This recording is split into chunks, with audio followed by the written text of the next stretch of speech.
also help you create. Oh, thank you, Itzel. Forgot to do that. So we will begin by introducing a variety of ways that you can reduce your energy as a renter, and this will help you save money and create a more comfortable home. The first thing we're going to suggest is getting a better understanding of how you use your energy in your home. So if you pay your utility bills directly, we recommend you just look at the differences in your usage from month to month. And this is a really easy exercise that helps you understand, oh, in the winter, I'm using a lot more energy from my heating. Maybe I can look at ways to add weather stripping in my home. If you don't pay your utility bills directly, your landlord might be willing to pass this information on, so we recommend reaching out to them. The next step after this would be conducting a DIY home energy audit. This is a great way to see where you're wasting energy in your home, and energy.gov has a really great guide on how to do this yourself if you don't want to bring a professional in. So how to detect air leaks, look at your insulation in your home, and the DIY toolkits that we will be highlighting later on, which you can see a picture on the screen, can also help you for this process, because it has some handy tools. So the first strategy we want to talk about is how to keep the heat and cold out depending on the season. So a comfortable, well-insulated home, we would want the heat or cold out. And there are simple ways that you can do to increase the effectivity of your insulation and your home. So the first thing you recommend is installing solar window tinting or screens. You can see a picture of this. There's a variety of different options. Some of them are opaque, so you cannot see through them. Other ones are see-through, but that just add a slight tint. And these are a really great way of preventing excess heat radiation in the summer. We also want to suggest adding weather stripping to your windows. This will prevent leaks and create a more airtight space. So if you've ever walked around your room and noticed that there's a chill coming from your window, it's likely that there isn't a tight seal. And that airflow that's continuing to come in will reduce the effectivity of your heating and also affect your insulation. Something that might seem straightforward, but really can make a difference is keeping your windows closed during the heat of the day. This means that if you have blinds, shutting them, but closing your windows, and then at night when the temperatures are cooler, we can do something called passive cooling. So we can basically cool the house overnight. So then during the day, we're able to shut off and keep that cool air in for as long as possible. Also, investing in curtains is a great way to keep heat and cold out. For the summer, you can have ones that are actually meant to be heat resistant curtains. In the winter, you can get ones that are thicker. That also will prevent the cold from coming in. And something that I didn't think about is you can actually use rugs as insulation. So if your apartment or your home has a lot of hardwood or tile floors, that is a really hard, difficult, well, I think as anyone who's ever walked barefoot on a tile floor, adding a rug is a really great way to keep the heat in while also being a nice barrier for yourself between the cold floor and your body. And the next thing I want to cover is reducing our heating and cooling energy usage. So it's recommended that your thermostat is set to 68 in the winter and 78 in the summer. This is well researched and is current recommendations nationally. This provides the balance between comfort and energy use. Something that could be an easy upgrade that your landlord might be willing to do is installing a smart thermostat. These are usually really easy to install. They can learn your energy usage and also monitor when you're away from home. So something like you can turn on your heating if you're back on your way back from work so the house is warm when you arrive, but you don't have to worry about keeping it on all day. And there are rebates for these. I put a little link there, which you can click up when you get the slides after, which do provide kind of a guide for rebates in your area for smart thermostats, and it covers most of the cost. Also recommend replacing your air filter every 3 months if you do have AC in your household. This makes sure that it's functioning as well as possible. And lastly, ensure that there's nothing blocking your vents and radiators. We want space around all these units to make sure that they are basically allowing the hot air or the cold air to spread throughout the house as effectively as possible. One of my favorite terms is energy vampires. Not sure if you have heard this before, but basically, when your plugged in device is plugged into the wall socket, it draws and uses energy even when it's turned off. This can actually account for up to 10% of a home's energy usage. So the simplest thing to do is that you can unplug your large electronics if you're not using them. So if you're not charging your laptop, unplug it. If you know that you're going to be out of town and you're not going to be using your TV, unplug that. Also, a lot of devices now have energy saving options. So I put a little picture in here for just some game consoles, which is kind of a fun thing. So all of these have basically sleep modes or energy saving modes. So if you play your Xbox often, but you don't want to unplug it all the time, there's an easy way to set it up into sleep mode. And this basically reduces the power being drawn as much as possible. And if you want to take an extra step and invest a little bit of money, smart plugs or power strips are a really great way to help manage the energy use of your appliances. So smart plugs, a lot of them are Wi-Fi enabled, so you can go on your phone and basically turn on or off the plug. A lot of power strips, you can either set timers on them, but you can also help manage the energy use through doing things like it just has an automatic detection, basically. So it can detect when the appliance is in standby mode and automatically shut it off. When we are using our energy, we want to make sure we're using it as efficiently as possible. So this means running full loads in the dishwasher, your washing machine, your dryer. If you wash with cold water, that's even better. You're going to have higher energy savings. And many soaps and detergents nowadays are made to perform better with cold water. I always wash my clothes in cold water and have noticed no difference with the effectivity of my detergent. Smells the same, no issues at all.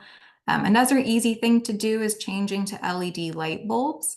These are up to 70% more efficient than regular incandescent bulbs, and lighting can account for 22% of a home's energy usage. And as you can see by the little graphic there, LED lightings do have a slightly higher purchasing cost to CFLs and incandescents, but over the lifespan, because they're a much longer lifespan, you're actually going to save money because they're more efficient and they last a lot longer. And there's kind of this myth or notion that you can only get like really harsh LED lighting, and that's no longer the case. You can get LED lighting in a multitude of colors, even like a fun color if you want like a purple room. But various shades of white, of peaches, and they can be softer. They don't have to be as harsh light. And the last thing I'm going to talk about in this section is reducing our hot water usage. Reducing our hot water is going to affect our energy bill the most because it needs both gas and electricity to produce hot water. Your hot water tank should be set to no higher than 120 degrees. So if you have your water tank in your unit, that's definitely something you can check. If it's like 130 degrees and you reduce it by 10 degrees Fahrenheit, you can save 3 to 5% on your water heating costs. And if you don't have access to your water heater in your unit, I recommend reaching out to your landlord, seeing if that's something that they can check, because then they can save energy for your whole building or your whole apartment complex. And if you want to reduce your hot water usage even further, I recommend installing aerators in your faucets, which will reduce the flow, and a low flow shower head. This is an easy way that will just basically limit the flow. It's still a great shower, but it's a great way to reduce your water and at the same time take a shorter shower. We're all used to being in drought in this area, but that's an easy way to reduce your energy bill. And lastly, recommend checking for leaks. Things like your toilets, things like your sinks. Over time, small leaks can have a large impact on your water and energy bill. And I'm going to pause there just to see if there are any initial questions. We'll have time later on for more questions as well, but just wanted to take a second to pause.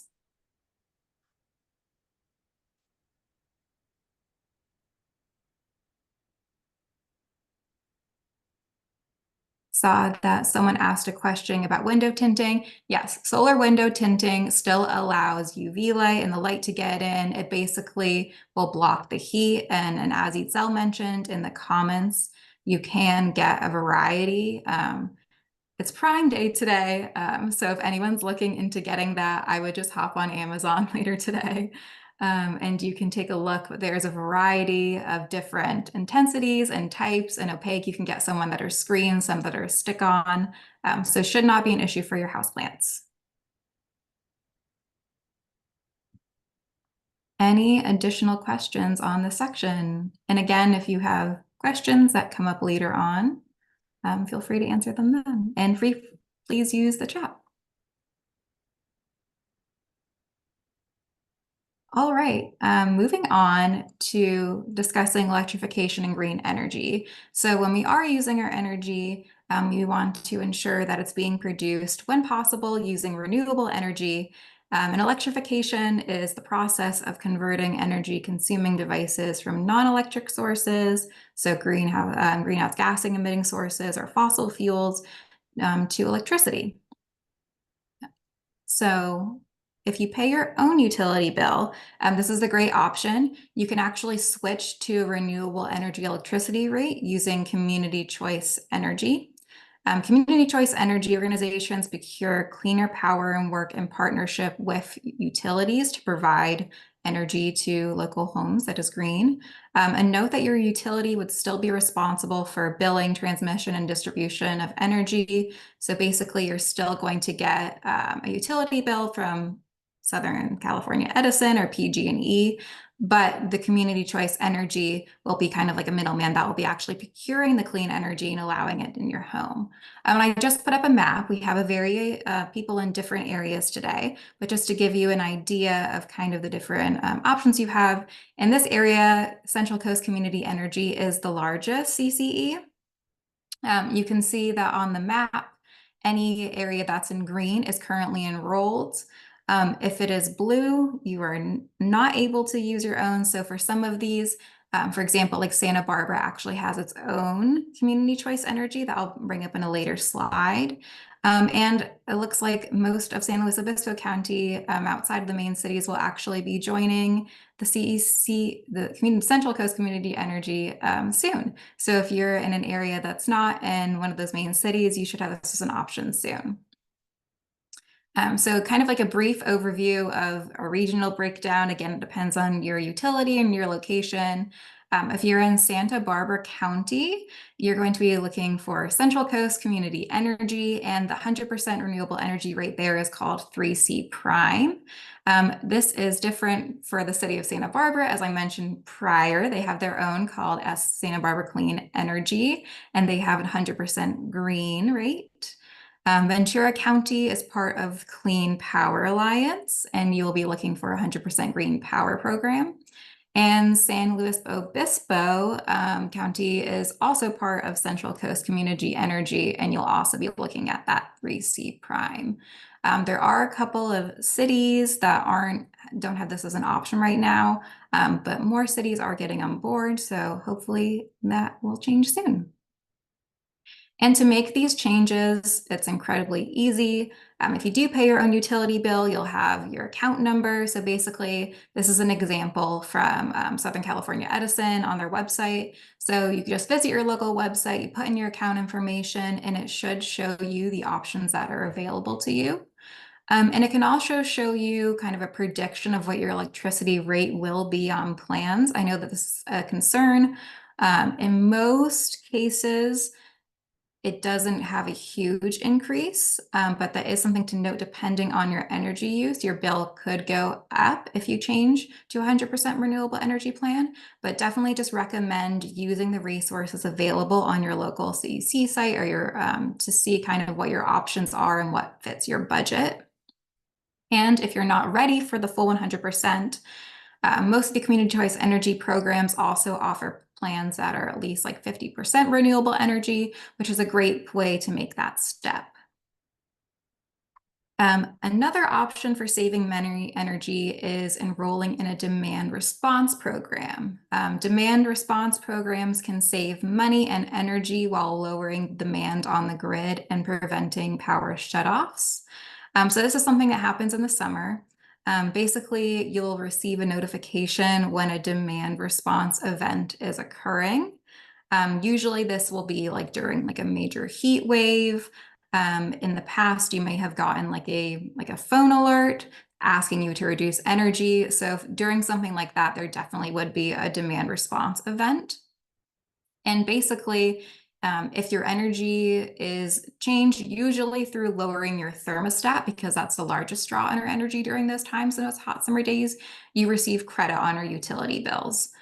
So this can be done voluntarily. So for example, if you have air conditioning and you receive a demand response program event alert, basically they will look at what your energy usage was during that time, and they will say, oh, they did lower their thermostat, and then you'll receive the credit. Another option is if you do have a smart thermostat, you can automatically like enroll in the program and it will just do it for you. And I also want to note that there are options where you can back out of the plan at any time because it is based on the credit and the action. So if you enroll in the plan and then say you have like a medical reason why you are unable to raise your thermostat a few degrees during that time, it's absolutely okay. You can override the program. And you can save up to $160 each summer. So I just put links to these two programs below. So there's one from Southern California Edison and one from PG&E, and there could be others as well. But yeah. Another option is to do a timing of energy use rate. So utilities will also offer time of use plans. This basically encourages you to use energy during the day when renewable energy production is high. So this is a great option if you're able to be flexible of how you use your energy. So if you work from home and can do your laundry during your lunch break, or do the passive cooling overnight of our home, maybe run your dishwasher during your lunch, this is a great option for you because basically you'll receive a much lower rate for each kilowatt hour used compared to a regular time of use rate. Sorry, to a regular rate, which is just based on usage and not the time of day. If you're unable to be flexible with this, so say you work in an office and when you come back home, you need to run your laundry, you need to cook dinner for your kids, this may not be a great option for you, and your utility bill can go up if you enroll in a timing of energy use plan and you are not kind of following the rules. But basically, the idea of this plan is that during the day, solar production is extremely high in California. But during the nighttime, when the production goes down, and although we do have batteries on the grid now, which help store some of this energy that's produced during the day, we do rely on fossil fuel production like gas and others. So we are trying to kind of use the bulk of our energy during the day when solar is readily available. Now kind of moving on to some electrification options you have as a renter. So if you want to electrify, but your landlord isn't interested in doing some of the larger projects like saving to a heat pump HVAC, there are some portable options for heating and cooling that use heat pump technology. And heat pump technology is really great because it allows both heating and cooling. It basically uses refrigerant, which is kind of like what you would use in your refrigerator to basically draw cool or hot air from outside and put it into your home. This is incredibly efficient. It has lower operating costs than traditional units. And it plugs into a regular like 120 volt outlet, and they're easy to install. I've kind of highlighted two. Traditionally on the right has been the only option, which is kind of like the portable unit that you would put into your home and then you kind of would vent it out through a window or another source. But they now actually have these really cool over the window units, which is what displayed on the left. These are actually being used readily in New York City now. If anyone's ever been to New York City and has kind of driven past and seen all of the window units on these massive apartment buildings, a couple of apartment buildings basically partnered with this brand called Gradient Comfort and basically created these heat pumps that kind of sit over the window as kind of a traditional window unit was, but it is a heat pump. So that's a really great option. And I put in, again, this is a really great guide from Electrify Your Life, which is a guide to portable heat pumps. It does not include the latest one I just mentioned, but I did put the link to the grading one on the previous slide. And as you can see that there are quite a few things to consider. For example, would you like it to, how is your window set up? Is your window one that opens kind of horizontally, or is it one you can slide up and down? Is it need a drain pump? How much would you like it to heat and cool? How large is the room? And again, price. So I very much recommend checking out this guide if you're interested in purchasing a portable heat pump. But yeah, it's a really great option for renters who are interested in either procuring AC if you don't have it, or also exchanging out your current system if it is your current window unit maybe isn't working as well as it used to be. This is a great option as well. Another great way to electrify as a renter is in your kitchen. Um, it's really easy to not use your oven and gas and use other appliances for things like small meals or side dishes to save on energy cost. So I just put in this little chart, which basically shows that compared to like an electric oven, a microwave or a toaster oven, or a portable induction cooktop or an air fryer, it uses a decent amount less of energy and also will cook things faster as well. So try a toaster oven, try an air fryer. Another bonus to this is that during the summer months, you won't be producing additional heat. I always find it amazing how much the kitchen heats up when my oven is being used. Where if you use a portable induction cooktop, you won't have that issue. And portable induction cooktops, for those who don't know, are different than an electric cooktop. And Eatsell will go into those a bit on later on. But the great thing for renters is that they now have kind of these units that you can get that have 1, 2, or 3 burners that are incredibly thin, like the one displayed in the photo. It can just sit on your counter or even on your gas stove. And then it can just slide away when you're not using it. And lastly, if your landlord may be interested in making some larger changes, such as installing a heat pump water heater for your unit, we recommend that introducing them to regional and statewide programs that promote electrification and reduce the price of equipment through incentives and rebates. And I've included a little guide on how to talk to your landlord about electrification projects. So some of the benefits that you can point out to them, as well as kind of like the cost and the recoup in the cost over time. And 3C Ren offers a concierge program that helps find rebates that are applicable to your living situation. And I think Juan actually may be on this webinar right now, but he is the one that you reach out to. And right there, I am going to pause and see if there are any questions on electrification and clean energy. I see there's quite a few in the chat. Daisy asked if I would recommend these products. I do not know those specific products, Daisy, but I will look at them and get back to you.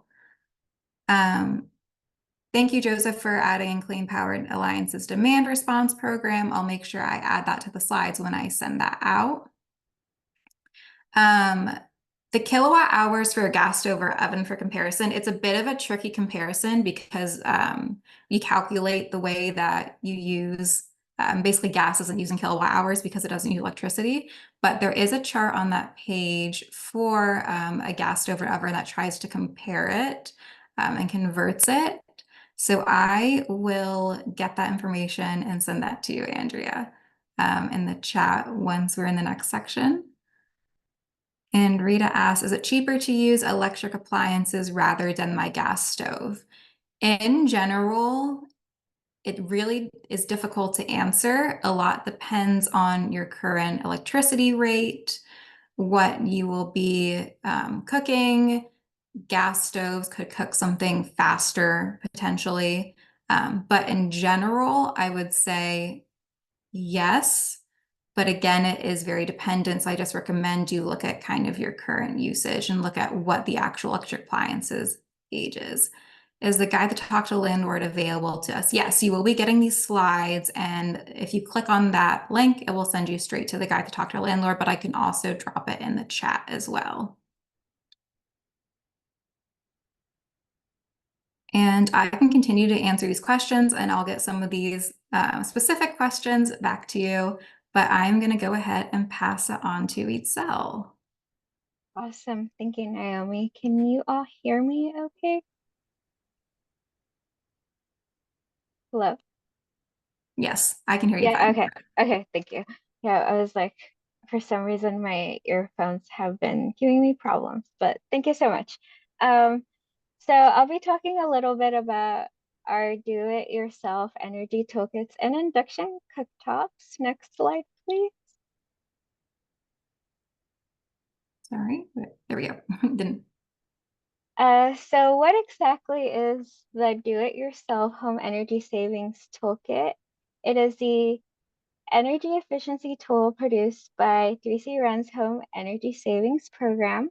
The toolkit provides tools, supplies, and information to reduce energy and water use in the household, and the kits are distributed by 3C Run to participating libraries throughout Venturas and Barbara and SLO counties. Anyone can check them out from their local libraries, use the materials at home, then return the kit back to the library. And it's as easy as checking out a book. So same process as when you go to the library to check out a book, you check out the toolkits. Next slide, please. So this is how the toolkit box looks.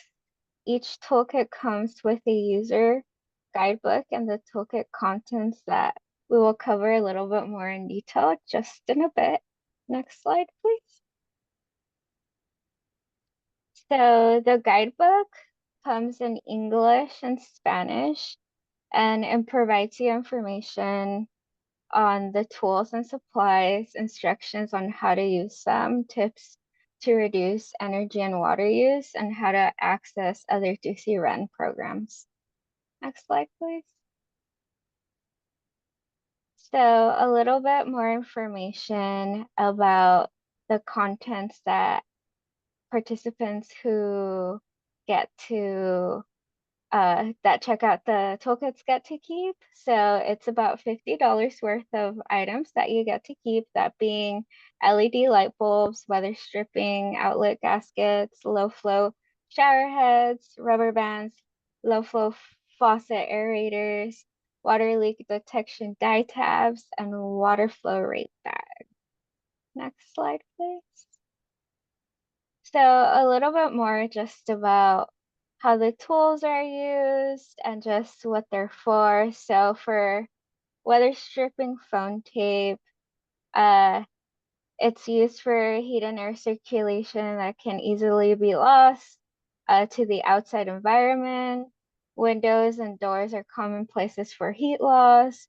Improving the insulation of your home can save up to 20% of heating and cooling costs. Heating and cooling can account for half of home's energy use, while insulated homes save you money and are more comfortable.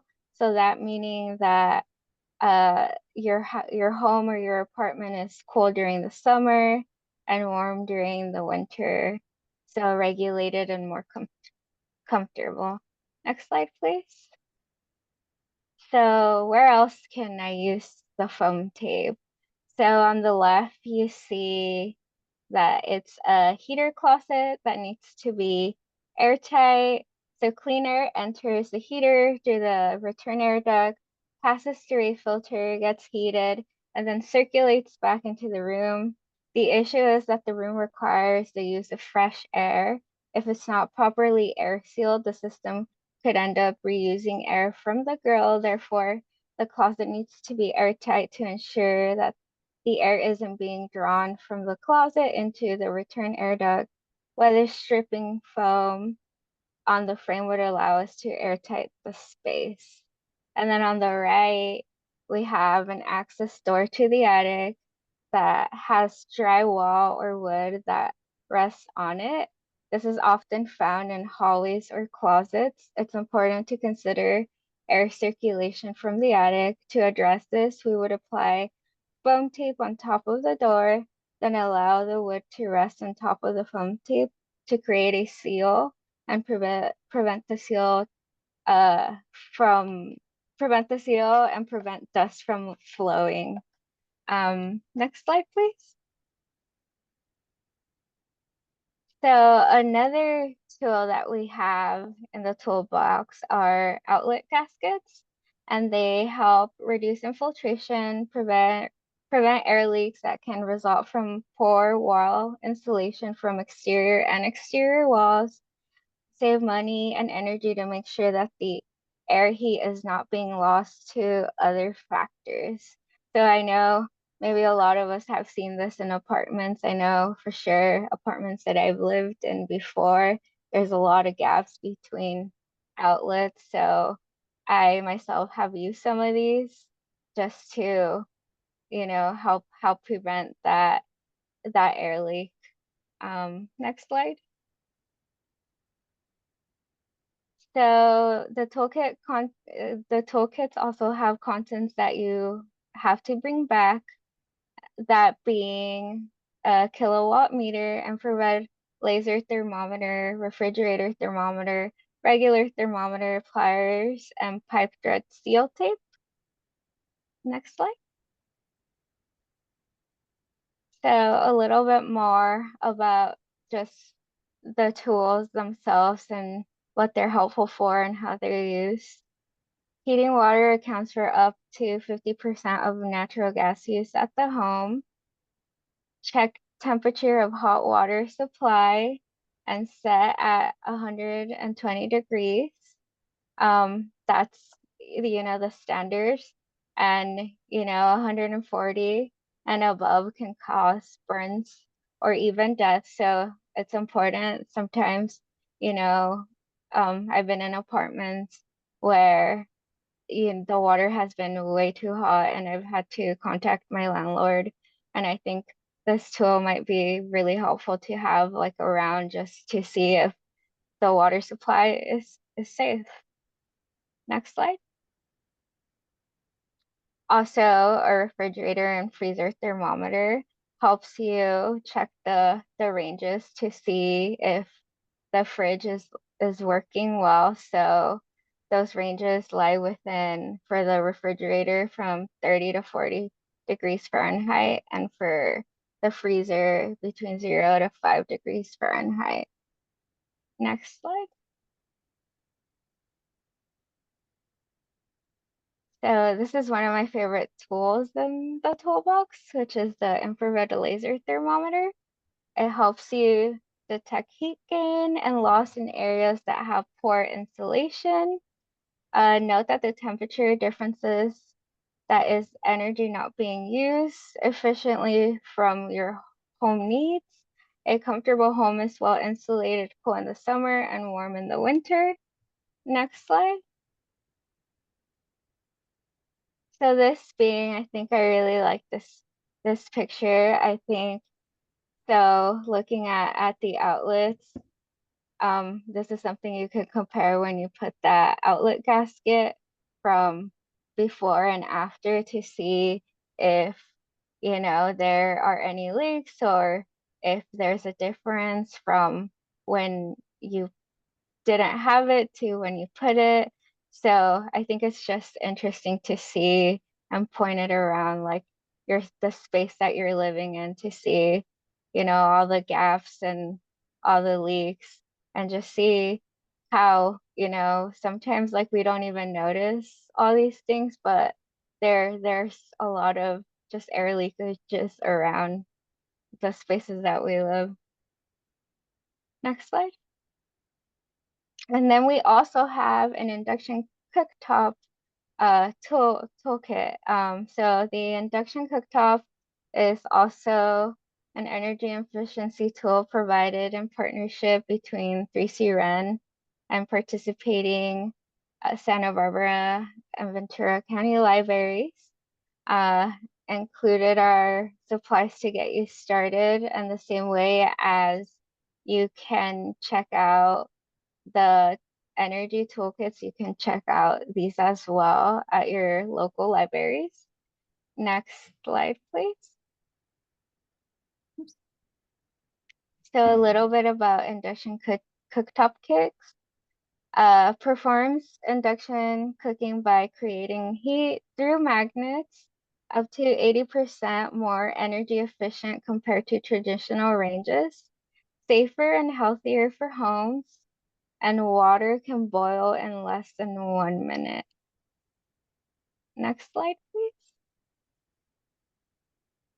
So this is some of the contents in that toolkit. So stuff to bring back is the induction cooktop, the pan and lid, the tote bag, the informational flyers and how to use it, and a cleaning sheet, and then you get to keep a magnet.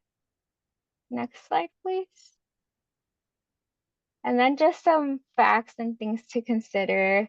Through the toolkits, you are able to learn about energy saving strategies and simple upgrades that can be installed in homes and apartments while minimizing emissions and utility bills. Home electrical consumption increases from using more energy to power lighting, standby modes, and or old appliances. Heating water accounts for up to 50% of natural gas used in a home.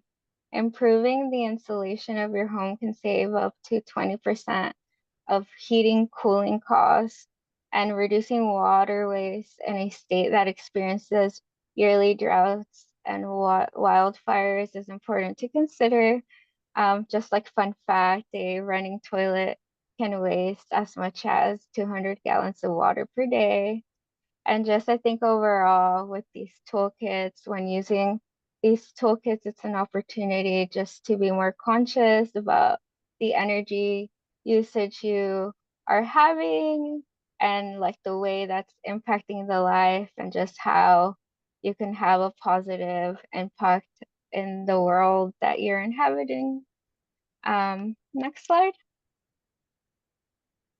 And if you're interested in checking out, there is a link in this slide that will connect you to our website, where all our libraries that we have partnerships with are located, and there's links to uh, check out their websites, and you could see what toolkits are available, what induction cooktops are available, and you could, I think, online check them out, or if you'd like to go in person to do that. But it is a really awesome opportunity that, we really are proud to have and just share with the community. And if with that, if any of you have any questions, let me check in the chat.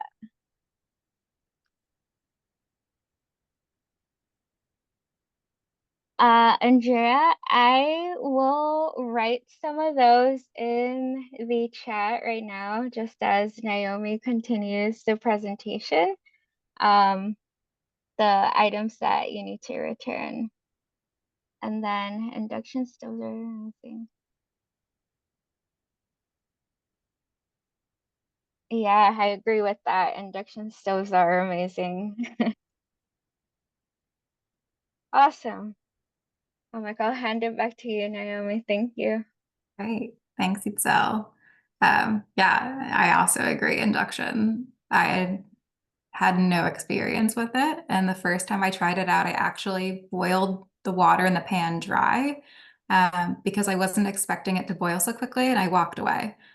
So fully recommend if you try it out, make sure you monitor the water situation because it's very responsive and goes very quick. The last little section we are going over today is the Resilient Central Coast platform.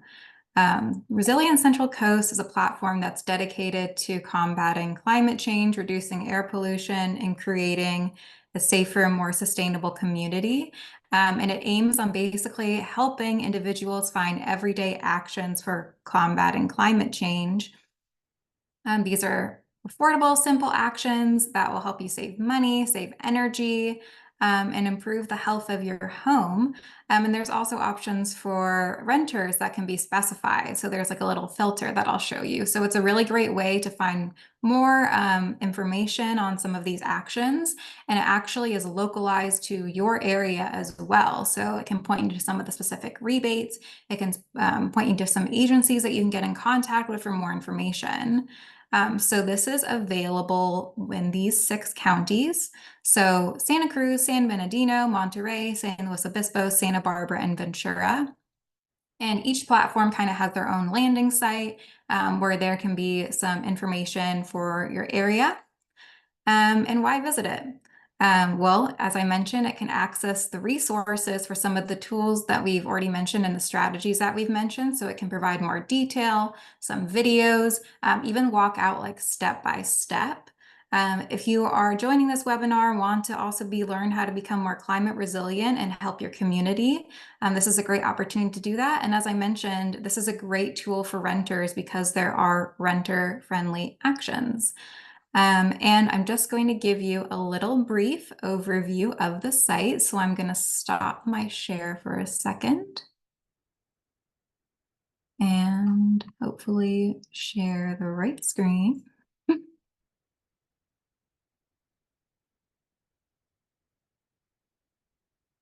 All right.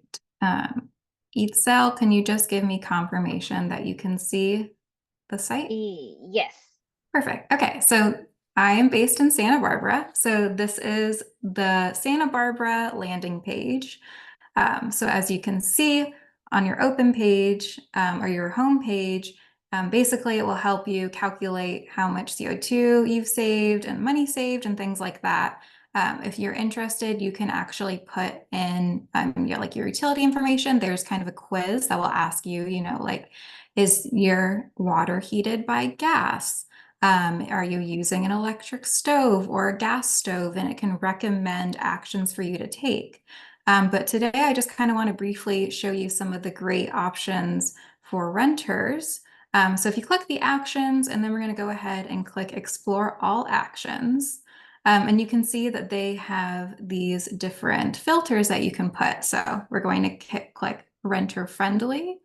And you can see all these different actions have come up, and some of them that we mentioned today, more on electrification and reducing our energy usage. So I am going to scroll down to one that we discussed today. So something like weatherizing my home. So basically, it's suggesting that for the household that I have, so for the information I put in, that weatherizing my home is going to cost about $20 to $50. It's going to take 4 hours, but I'm going to save $40 annually in savings. It thinks that I will reduce my CO2 usage by 300 pounds a year, and that I will save 42 kilowatts electricity and 17 therms, which is how we calculate gas. And as you can see, it provides you a lot of resources. So just kind of some different guides. So as I mentioned, the energy.gov guide that I mentioned on detecting air leaks, something about weather stripping, which again, we measured. So like an additional option, which we didn't mention, are door sweeps, which could be put on the outside of your door rather than underneath.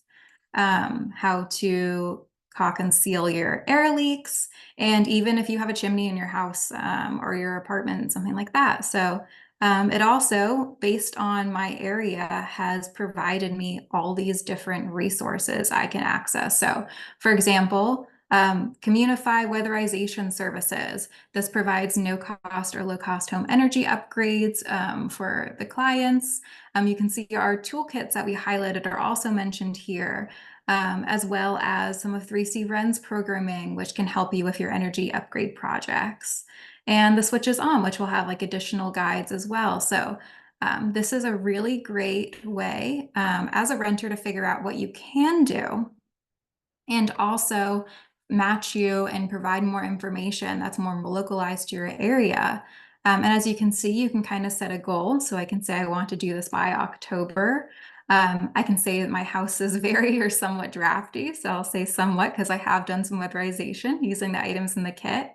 And then it will give me a little checklist of things that I can do and help keep me accountable. You can even set up reminders to yourself. So that is something that I wanted to highlight as a really great additional resource that can be used as you kind of embark this journey of continuing to improve your home, make it more comfortable, reduce your energy bills, and things like that.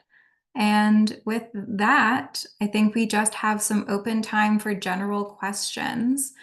So for any of the topics we covered today or any additional topics around kind of home energy use, please feel free to use the chat and we can answer them the best we can.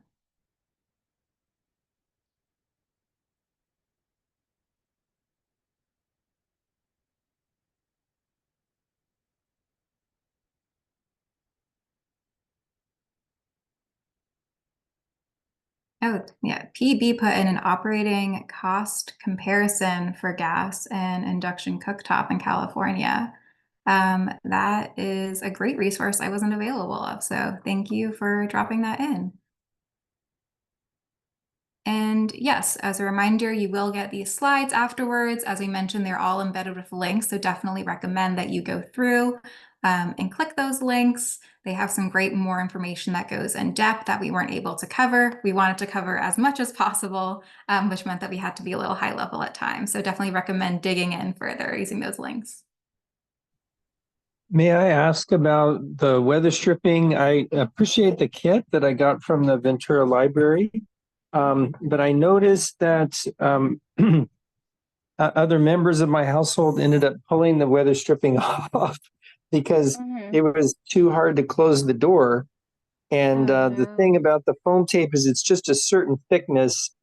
Is there a foam tape that you can kind of grind down to a variable thickness to adjust so that you could still close and lock the door with one hand? Does that make sense? Yeah. I feel I have seen different thicknesses.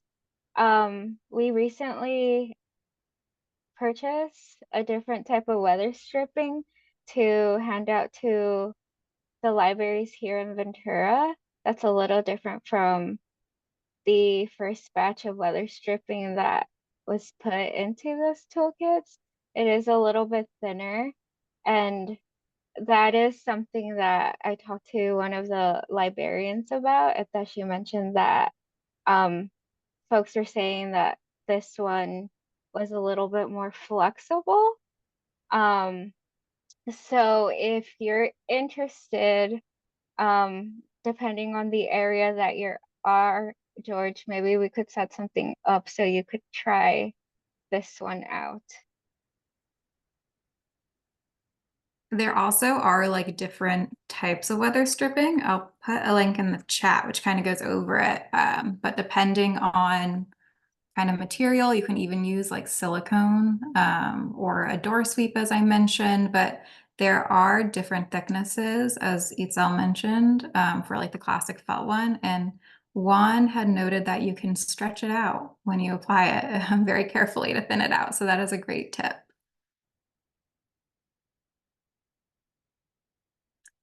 Thomas, you asked, are there portable heat pump heater and air conditioners available? If so, what specifically?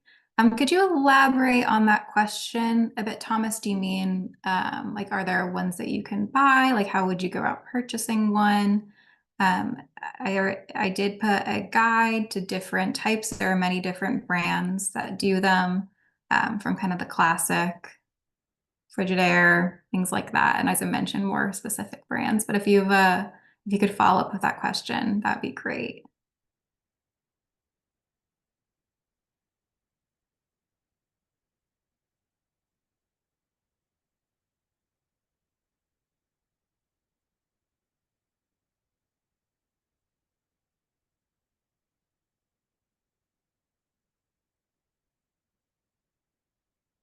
All right. Well, as we wrap up, I'll see if there are any more questions, but I have one more poll I would like to launch, which is just a little closing poll. We're trying to kind of gain the usefulness of today's webinar as like the also our toolkits and induction cooktops. So we mentioned the George, we're trying to improve them. So trying to understand how those would be used, or if you're interested. So if you would not mind filling out that closing poll, that would be really great as well.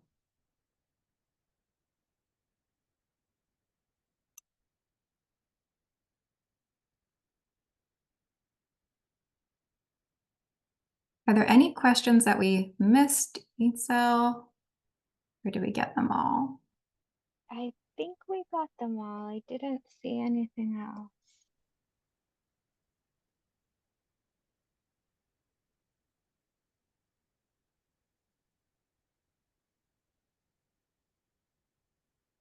Right. Well, I think we can wrap up a couple minutes early. Thank you again for everyone for attending. And hopefully we can put in. Yeah, that's a great idea, Vivi. Yeah, definitely. May I Try ask and you get. Yes, go ahead, George. Sorry. So I noticed with one of my clients, they have the interest in reducing their energy bills through the CARE program, and also had an interest in getting a heat pump instead of a heater. The landlord, owner of a huge number of apartments, was basically set on resolving the question as quickly as possible. And then even when we tried to get the care stuff, the local manager's like, well, she didn't really know where the meter was, and so I'm just wondering, what do you suggest we do to kind of assist these large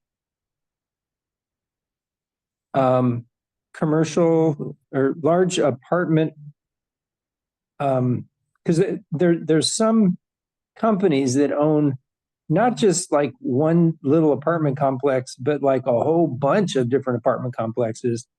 And they're just sticking with their gas appliances and just get the cheapest thing in quick as possible. You know, is 3C Ren doing anything to reach out to those big apartment owners? And what do you recommend as some of the most helpful things to offer them? Is there anything in particular? Does that make sense? Yes, yeah. So 3C Run does have a multi-family home energy savings program, which essentially provides rebates and incentives for, I believe it's 3 or 4 or more units, and kind of walk them through the steps of helping finding contractors that are interested in doing this work. And basically, we have had successful large apartment complexes. And I don't know if April, you are here and can speak to that further in terms of like the contact that we have. And Juan as well. Juan and April are both involved in it as well. And yeah, and as Juan mentioned, we're actively engaging. We've sent out mailers and just trying to spread the awareness. I think a lot of it is kind of maybe some like myth busting that we're working on at the moment, where people think that, gas is best, gas is quickest, gas will be the lowest energy savings bill. So it's kind of something that we're trying to tackle at 3C Run from all angles, whether it's in education, whether it's outreach, whether it's providing specific contractors and resources to those that are interested. But if Juan or April, you have anything else you want to add, please do. I hope that answered your question, George, but I think, yeah, Juan, go ahead. Yeah, no, I was just hopping off mute. I feel like you summed it up pretty well. We are actively doing outreach, actually pretty good success the last, or at least through this year. Fully subscribed for the incentives that are available for multifamily property owners, but that hasn't stopped us from bringing the education element. So yeah, if you come across any connections or any warm leads, definitely redirect them my way, and I can kind of take that part of the conversation. We're engaging with anything from local government housing, affordable housing, housing authorities, that sort of avenue, for-profit housing. So we're definitely trying to get the message out wherever we can. Some of those smaller, independently owned properties, finding that point of contact can be a little more challenging. So If anyone knows anybody with a 5+ unit multifamily property, please redirect them my way. My info is on the slides, also on the website. So jlares@ccmail.org, and I can help you out. Thanks so much, Juan. Thank you, Juan. What I'm observing is contractors are not involved in this particular kind of scenario because the heater will need replacing, and then they're kind of scrambling to just get the unit that will fit and put it in. They may or may not use a contractor. They may use their own maintenance staff to just replace it. So I think one possible improvement is to have this obvious list of, let's say you've got this cabinet, like real examples. You got this heater cabinet, and this is the heat pump unit that would go in instead. And, this is how it could be done as simply as just replacing with gas. Because I think what they're seeing, that landlords are seeing, is they don't want to spend the staff time, the money, the complexity, the attention on anything different from what they have. And then they're also constrained, I think, by the sense of obligation to all of the tenants. Like, if Naomi gets the heat pump, then which has air conditioning, then maybe her neighbor is going to say, well, why didn't I get a heat pump that has air conditioning, right? So is that a problem? I don't know. You could say, well, gee, that sounds like an opportunity. You could probably charge more for rent. But then you might say, well, is charging more rent what our community really needs, or do we need more affordable housing? And that's where I think it gets very interesting, because it seems to require a decent amount of capital to go through the conversion. So perhaps if we can provide better interest rates or even grants or something to get more demonstration projects in for the renters, that would be very interesting. Is that helpful? Yeah, no, thank you so much for that feedback. Yeah. April, I saw you unmuted for a second. Is there anything you want to add? Thanks for those comments, George. I know we're trying to wrap up, but agree that bringing capital to these projects to help them move forward and benefit renters is definitely a goal of 3C Rents, and our incentive programs, attempt to do that in some cases very successfully, bring down the costs of projects for landlords. But always room for improvement. And we do have some case studies on the 3C Rents site, so definitely recommend checking those out as well, as an example of what those projects have been. But yeah, thank you so much for those comments, George. And I think with that, as we are 3 minutes past, I'll go ahead and wrap things up. But thank you so much for attending. And as a reminder, you will get the slides and a recording. And I hope you all have a great rest of your day. Thank you.